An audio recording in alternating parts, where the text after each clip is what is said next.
মঞ্চে আমন্ত্রণ জানাচ্ছি জনাব Mohammad Rezaul Alam Bhuiyan, trainee and competitor, professional public speakers forum.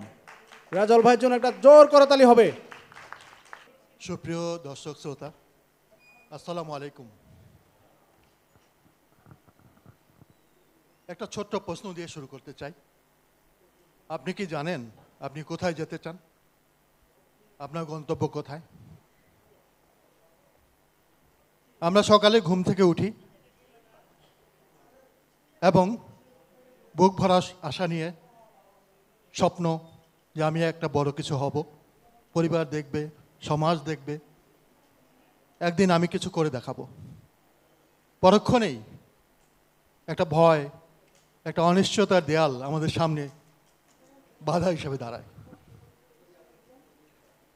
কামিনী রায়ের সেই বিখ্যাত কবিতা আমরা সবাই পড়েছি, করিতে পারি না কাজ, সদা ভয় সদা লাজ, সংকল্প সংশয়ে সদা টলে, পাছে লোকে কিছু বলে। আমার বন্ধু খায়রুল মাস্টার্সে চমৎকার রেজাল্ট করেছে ঢাকা বিশ্ববিদ্যালয় থেকে, এবং সে খুব আশা নিয়ে বলেছিল আমি কিছু একটা করব।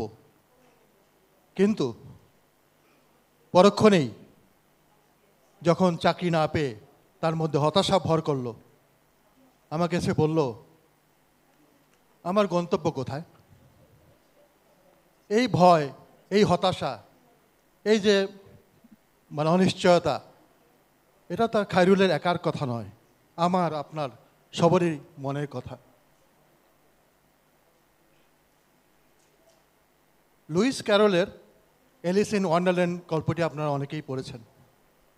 সেখানে এলিস এবং চেশার ক্যাটের মধ্যে একটা অসাধারণ কথোপকথন রয়েছে। ঘুরতে ঘুরতে এলিসের সাথে দেখা হলো চেশার বিড়ালের। তখন চেশার বিড়ালকে এলিস প্রশ্ন করল, আচ্ছা দয়া করে বলতে পারো আমি কোথায় যাব? আমার গন্তব্য কোথায়? আমি কোন দিকে যাব? বিড়াল বলল, সেটা নির্ভর করছে তুমি কোথায় যেতে চাও তার উপর। এলিস বলল, আমি যে কোনো একদিকে গেলেই হলো, আমার নির্দিষ্ট কোনো গন্তব্য নেই। তো বিড়াল বলল, তাহলে তোমার গন্তব্যই যদি নেই তাহলে তুমি যে কোনো দিকেই যেতে পারো। এই বিখ্যাত কথোপকথনে একটা উৎকৃষ্ট উদাহরণ হলো আমরা আসলে গন্তব্যহীন পথে চলছি। ঢাকা শহরের 65% ছেলেরা, তরুণরা, তরুণীরা তারা জানে না তাদের গন্তব্য কোথায়, আগামী 5 বছরে তারা কোথায় যাবে। তাই আমাদেরকে গন্তব্য ঠিক করতে হবে। এজন্য একটি ফর্মুলা হলো LEAP, leap formula. L for list your goals. আপনার লক্ষ্য, আত্মবিশ্বাস নিয়ে আপনি ছোট ছোট লক্ষ্যগুলি লিখে ফেলুন, এবং লক্ষ্য লিখে ফেললেই আপনি অনেক দূর কাজ এগিয়ে গেলেন, আপনার স্বপ্ন আস্তে আস্তে বাস্তবায়ন হওয়া শুরু হয়।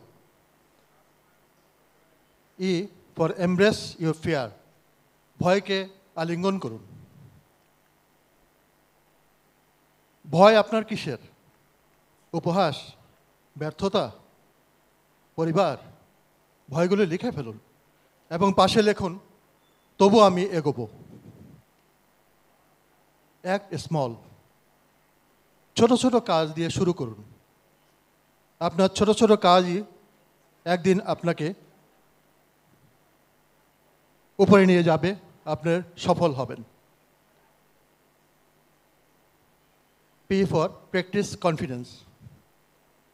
আপনি আত্মবিশ্বাস একে চর্চা করুন। প্রতিদিন আয়নার সামনে দাঁড়ান এবং বলুন, আমি পারি, আমি করব, আমি করে দেখাবো। এ পৃথিবীতে আমার পায়ের চিহ্ন রেখে যাবই। সর্বশেষে বারাক ওবামার একটি কথা বলতে চাই। উনি বলেছিলেন, আপনি সেই যার জন্য আপনি অপেক্ষা করছেন। তাই আসুন এই সভা থেকে, এই সেমিনার থেকে বেরিয়েই আমরা বলি, আমি আজ থেকেই কাজ শুরু করব, নিশ্চয়ই আমি আমার গন্তব্যে একদিন পৌঁছতে পারবো। সবাইকে ধন্যবাদ। আসসালামু আলাইকুম।